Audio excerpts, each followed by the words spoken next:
But what we're seeing down here is kind of the unpredictability of traffic post-COVID. So now the northbound lanes have been backed up. An hour ago, the southbound lanes were backed up. But there is a reason for all of this. But basically, traffic is back. Let's face it, this is what the ugly side of normal used to look like in the days before COVID-19, before it left many of us working from home or even laid off. But as the virus struck hard back in March, rush hour near I-90 and I-5 looked more like this. Normally, this would be pretty bad. How low did it go? Well, the green line shows how far traffic dipped as COVID hit. Our old normal is the blue line. And look at it. Traffic is now pretty much back to normal. Drivers at the Everett rest stop off southbound I-5. Yeah, I'm starting to see traffic jams. The ramps are now metered again, which weren't metered. You know, things like that.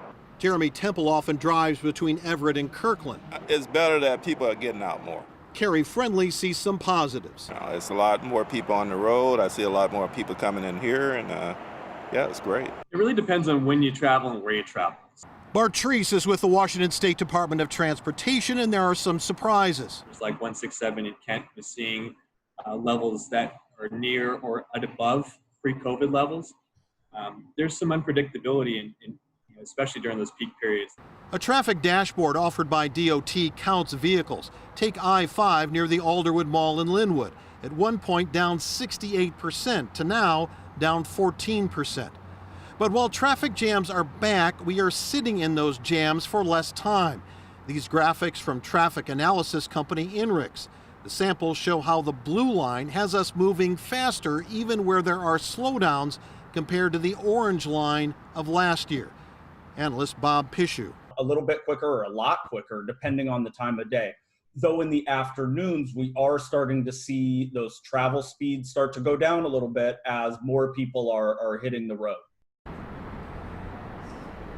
So right now we're watching this traffic backup increase. It was flowing pretty well about 20 minutes ago. But here's the other thing INRIX is also looking at. They're saying the trend was already pre-COVID.